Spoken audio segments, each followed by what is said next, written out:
जय श्री कृष्णा, राधे राधे। आप सभी भक्तों का आपके अपने चैनल में हार्दिक अभिनंदन है। भगवान विष्णु की जय हो। इस सृष्टि के पालनहार करता धरता विष्णु हरि नारायण की जय हो। प्रिय भक्तों, सनातन धर्म में नारायण हरि को मुख्य देवताओं में से एक माना जाता है। वे इस सृष्टि के पालनहार के रूप में जाने जाते हैं। जब धर्म और पाप बढ़ जाता है तब उन्हें पृथ्वी पर अनेक नामों से अवतार लिया है। यदि आप अपने जीवन में कठिनाइयों से जूझ रहे हैं या मानसिक परेशानी से जूझ रहे हैं या रुके हुए काम हैं, तो आपको इस विष्णु के 12 नामों का जाप करना चाहिए। ये 12 नाम श्री विष्णु जी के सहस्त्र नामों के बराबर है। विष्णु जी के इन 12 नामों का प्रतिदिन जाप करने से साधक की सभी परेशानियां दूर हो जाती हैं। वह चाहे नौकरी हो, व्यापार हो या आर्थिक समस्या हो या शरीर में रोगों का वास हो गया हो, किसी भी प्रकार की समस्या हो, सिर्फ आपको इन 12 नामों का जाप करना है और चमत्कार देखिए। ये 12 नाम मानसिक आघात या अवसाद से राहत दिलाते हैं, बीमारियां ठीक हो जाती हैं, जीवन में आने वाली कठिनाइयों से मुक्ति मिलती है, सांसारिक कष्टों से मुक्ति मिलती है, धन और आर्थिक समस्याओं से छुटकारा मिलता है, रुके हुए सभी कार्य पूर्ण होते हैं, जाने अनजाने में किए हुए सभी बुरे कामों से या कर्मों से पापों का नाश होता है। पुरानी से पुरानी बीमारियां भी इन मंत्रों के जाप से ठीक हो जाती हैं। केवल आपको पूरी श्रद्धा और विश्वास की ज़रूरत है। प्रिय भक्तों, इन मंत्रों का जाप करने से पहले आपको एक निवेदन है, कमेंट में जय श्री हरि विष्णु जरूर लिखें और अपनी अर्जी लगाएं। बोलो श्री विष्णु भगवान की जय। ओम विष्णवे नमः। ओम लक्ष्मीपते नमः। ओम कृष्णाय नमः। ओम वैकुंठाय नमः। ओम गरुड़ध्वजाय नमः। ओम परब्रह्मरूपिणे नमः। ओम जगन्नाथाय नमः। ओम वासुदेवाय नमः। ओम सनातनाय नमः। ओम नारायणाय नमः। ओम माधवाय नमः। ओम केशवाय नमः। ओम विष्णवे नमः। ओम लक्ष्मीपते नमः। ओम कृष्णाय नमः। ओम वैकुंठाय नमः। ओम गरुड़ध्वजाय नमः। ओम परब्रह्मरूपिणे नमः। ओम जगन्नाथाय नमः। ओम वासुदेवाय नमः। ओम सनातनाय नमः। ओम नारायणाय नमः। ओम माधवाय नमः। ओम केशवाय नमः। ओम विष्णवे नमः। ओम लक्ष्मीपते नमः। ओम कृष्णाय नमः। ओम वैकुंठाय नमः। ओम गरुड़ध्वजाय नमः। ओम परब्रह्मरूपिणे नमः। ओम जगन्नाथाय नमः। ओम वासुदेवाय नमः। ओम सनातनाय नमः। ओम नारायणाय नमः। ओम माधवाय नमः। ओम केशवाय नमः। ओम विष्णवे नमः। ओम लक्ष्मीपतये नमः। ॐ कृष्णाय नमः। ॐ वैकुण्ठाय नमः। ॐ गरुडध्वजाय नमः। ॐ परब्रह्मरूपिणे नमः। ॐ जगन्नाथाय नमः। ॐ वासुदेवाय नमः। ॐ सनातनाय नमः। ॐ नारायणाय नमः। ॐ माधवाय नमः। ॐ केशवाय नमः। ॐ विष्णवे नमः। ॐ लक्ष्मीपतये नमः। ॐ कृष्णाय नमः। ॐ वैकुण्ठाय नमः। ॐ गरुडध्वजाय नमः। ॐ परब्रह्मरूपिणे नमः। ॐ जगन्नाथाय नमः। ॐ वासुदेवाय नमः। ॐ सनातनाय नमः। ॐ नारायणाय नमः। ॐ माधवाय नमः। ॐ केशवाय नमः। ॐ विष्णवे नमः। ॐ लक्ष्मीपतये नमः। ॐ कृष्णाय नमः। ॐ वैकुण्ठाय नमः। ॐ गरुडध्वजाय नमः।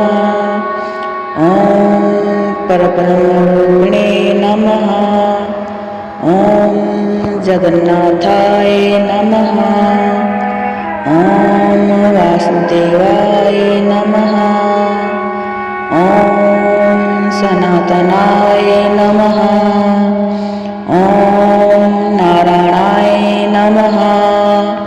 ॐ माधवाय नमः। ॐ केशवाय नमः। ॐ विष्णवे नमः। ॐ लक्ष्मीपतये नमः। ॐ कृष्णाय नमः। ॐ वैकुण्ठाय नमः। ॐ गरुडध्वजाय नमः। ॐ परब्रह्मरूपिणे नमः। ॐ जगन्नाथाय नमः। ॐ वासुदेवाय नमः। ॐ सनातनाय नमः। ॐ नारायणाय नमः। ॐ माधवाय नमः। ॐ केशवाय नमः। ॐ विष्णवे नमः। ॐ लक्ष्मीपतये नमः। ॐ कृष्णाय नमः। ॐ वैकुण्ठाय नमः। ॐ गरुडध्वजाय नमः। ॐ परब्रह्मरूपिणे नमः। ॐ जगन्नाथाय नमः। ॐ वासुदेवाय नमः। ॐ सनातनाय नमः। ॐ नारायणाय नमः। ॐ माधवाय नमः। ॐ केशवाय नमः। ॐ विष्णवे नमः। ॐ लक्ष्मीपतये नमः। ॐ कृष्णाय नमः। ॐ वैकुण्ठाय नमः। ॐ गरुडध्वजाय नमः। ॐ परब्रह्मरूपिणे नमः। ॐ जगन्नाथाय नमः। ॐ वासुदेवाय नमः। ॐ सनातनाय नमः। ॐ नारायणाय नमः। ॐ माधवाय नमः। ॐ केशवाय नमः। ॐ विष्णवे नमः। ॐ लक्ष्मीपतये नमः। ॐ कृष्णाय नमः। ॐ वैकुण्ठाय नमः। ॐ गरुडध्वजाय नमः। ॐ परब्रह्मणे नमः। ॐ जगन्नाथाय नमः। ॐ वासुदेवाय नमः। ॐ सनातनाय नमः। ॐ नारायणाय नमः। ॐ माधवाय नमः। ॐ केशवाय नमः। ॐ विष्णवे नमः। ॐ लक्ष्मीपतये नमः। ॐ कृष्णाय नमः। ॐ वैकुण्ठाय नमः। ॐ गरुडध्वजाय नमः। ॐ परब्रह्मणे नमः। ॐ जगन्नाथाय नमः। ॐ वासुदेवाय नमः। ॐ सनातनाय नमः। ॐ नारायणाय नमः। ॐ माधवाय नमः। ॐ केशवाय नमः। ॐ विष्णवे नमः। ॐ लक्ष्मीपतये नमः। ॐ कृष्णाय नमः। ॐ वैकुण्ठाय नमः। ॐ गरुडध्वजाय नमः। ॐ परब्रह्मणे नमः। ॐ जगन्नाथाय नमः। ॐ वासुदेवाय नमः। ॐ सनातनाय नमः। ॐ नारायणाय नमः। ॐ माधवाय नमः। ॐ केशवाय नमः। ॐ विष्णवे नमः। ॐ लक्ष्मीपतये नमः। ॐ कृष्णाय नमः। ॐ वैकुण्ठाय नमः। ॐ गरुडध्वजाय नमः। ॐ परब्रह्मणे नमः। ॐ जगन्नाथाय नमः। ॐ वासुदेवाय नमः। ॐ सनातनाय नमः। ॐ नारायणाय नमः। ॐ माधवाय नमः। ॐ केशवाय नमः। ॐ विष्णवे नमः। ॐ लक्ष्मीपतये नमः। ॐ कृष्णाय नमः। ॐ वैकुण्ठाय नमः। ॐ गरुडध्वजाय नमः। ॐ परब्रह्मणे नमः। ॐ जगन्नाथाय नमः। ॐ वासुदेवाय नमः। ॐ सनातनाय नमः। ॐ नारायणाय नमः। ॐ माधवाय नमः। ॐ केशवाय नमः। ॐ विष्णवे नमः। ॐ लक्ष्मीपतये नमः। ॐ कृष्णाय नमः। ॐ वैकुण्ठाय नमः। ॐ गरुडध्वजाय नमः। ॐ परब्रह्मरूपिणे नमः। ॐ जगन्नाथाय नमः। ॐ वासुदेवाय नमः। ॐ सनातनाय नमः। ॐ नारायणाय नमः। ॐ माधवाय नमः। ॐ केशवाय नमः। ॐ विष्णवे नमः। ॐ लक्ष्मीपतये नमः। ॐ कृष्णाय नमः। ॐ वैकुण्ठाय नमः। ॐ गरुडध्वजाय नमः। ॐ परब्रह्मरूपिणे नमः। ॐ जगन्नाथाय नमः। ॐ वासुदेवाय नमः। ॐ सनातनाय नमः। ॐ नारायणाय नमः। ॐ माधवाय नमः। ॐ केशवाय नमः। ॐ विष्णवे नमः। ॐ लक्ष्मीपतये नमः। ॐ कृष्णाय नमः। ॐ वैकुण्ठाय नमः। ॐ गरुडध्वजाय नमः। ॐ परब्रह्मरूपिणे नमः।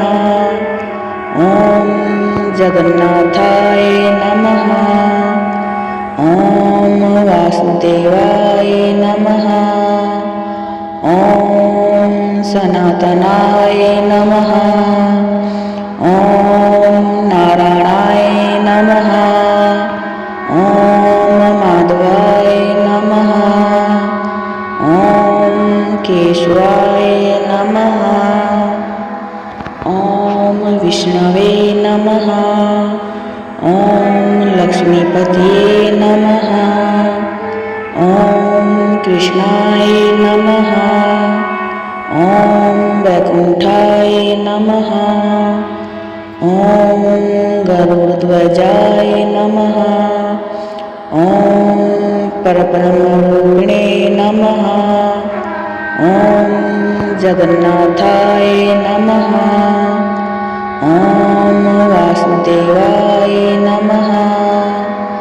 ॐ सनातनाय नमः। ॐ नारायणाय नमः। ॐ माधवाय नमः। ॐ केशवाय नमः। ॐ विष्णवे नमः। ॐ लक्ष्मीपतये नमः। ॐ कृष्णाय नमः। ॐ वैकुण्ठाय नमः। ॐ गरुडध्वजाय नमः। ॐ परब्रह्मरूपिणे नमः। ॐ जगन्नाथाय नमः। ॐ वासुदेवाय नमः। ॐ सनातनाय नमः। ॐ नारायणाय नमः। ॐ माधवाय नमः। ॐ केशवाय नमः। ॐ विष्णवे नमः। ॐ लक्ष्मीपतये नमः। ॐ कृष्णाय नमः। ॐ वैकुण्ठाय नमः। ॐ गरुडध्वजाय नमः। ॐ परब्रह्मरूपिणे नमः। ॐ जगन्नाथाय नमः। ॐ वासुदेवाय नमः। ॐ सनातनाय नमः। ॐ नारायणाय नमः। ॐ माधवाय नमः। ॐ केशवाय नमः। ॐ विष्णवे नमः। ॐ लक्ष्मीपतये नमः। ॐ कृष्णाय नमः। ॐ वैकुण्ठाय नमः। ॐ गरुडध्वजाय नमः। ॐ परब्रह्मरूपिणे नमः। ॐ जगन्नाथाय नमः। ॐ वासुदेवाय नमः। ॐ सनातनाय नमः। ॐ नारायणाय नमः। ॐ माधवाय नमः। ॐ केशवाय नमः। ॐ विष्णवे नमः। ॐ लक्ष्मीपतये नमः। ॐ कृष्णाय नमः। ॐ वैकुण्ठाय नमः। ॐ गरुडध्वजाय नमः। ॐ परब्रह्मरूपिणे नमः। ॐ जगन्नाथाय नमः। ॐ वासुदेवाय नमः। ॐ सनातनाय नमः। ॐ नारायणाय नमः। ॐ माधवाय नमः। ॐ केशवाय नमः। ॐ विष्णवे नमः। ॐ लक्ष्मीपतये नमः। ॐ कृष्णाय नमः। ॐ वैकुण्ठाय नमः। ॐ गरुडध्वजाय नमः। ॐ परब्रह्मरूपिणे नमः। ॐ जगन्नाथाय नमः। ॐ वासुदेवाय नमः। ॐ सनातनाय नमः। ॐ नारायणाय नमः। ॐ माधवाय नमः। ॐ केशवाय नमः। ॐ विष्णवे नमः। ॐ लक्ष्मीपतये नमः। ॐ कृष्णाय नमः। ॐ वैकुण्ठाय नमः। ॐ गरुडध्वजाय नमः। ॐ परब्रह्मरूपिणे नमः। ॐ जगन्नाथाय नमः। ॐ वासुदेवाय नमः। ॐ सनातनाय नमः।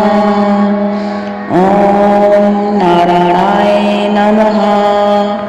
ॐ माधवाय नमः। ॐ केशवाय नमः। ॐ विष्णवे नमः। ॐ लक्ष्मीपतये नमः। ॐ कृष्णाय नमः। ॐ वैकुण्ठाय नमः। ॐ गरुडध्वजाय नमः। ॐ परब्रह्मरूपिणे नमः। ॐ जगन्नाथाय नमः।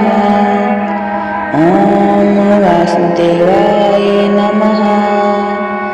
ॐ सनातनाय नमः। ॐ नारायणाय नमः। ॐ माधवाय नमः। ॐ केशवाय नमः। ॐ विष्णवे नमः। ॐ लक्ष्मीपतये नमः। ॐ कृष्णाय नमः। ॐ वैकुण्ठाय नमः। ॐ गरुडध्वजाय नमः। ॐ परब्रह्मरूपिणे नमः। ॐ जगन्नाथाय नमः। ॐ वासुदेवाय नमः। ॐ सनातनाय नमः। ॐ नारायणाय नमः। ॐ माधवाय नमः। ॐ केशवाय नमः। ॐ विष्णवे नमः। ॐ लक्ष्मीपतये नमः। ॐ कृष्णाय नमः। ॐ वैकुण्ठाय नमः। ॐ गरुडध्वजाय नमः। ॐ परब्रह्मरूपिणे नमः। ॐ जगन्नाथाय नमः। ॐ वासुदेवाय नमः। ॐ सनातनाय नमः। ॐ नारायणाय नमः। ॐ माधवाय नमः। ॐ केशवाय नमः। ॐ विष्णवे नमः। ॐ लक्ष्मीपतये नमः। ॐ कृष्णाय नमः। ॐ वैकुण्ठाय नमः। ॐ गरुडध्वजाय नमः। ॐ परब्रह्मरूपिणे नमः। ॐ जगन्नाथाय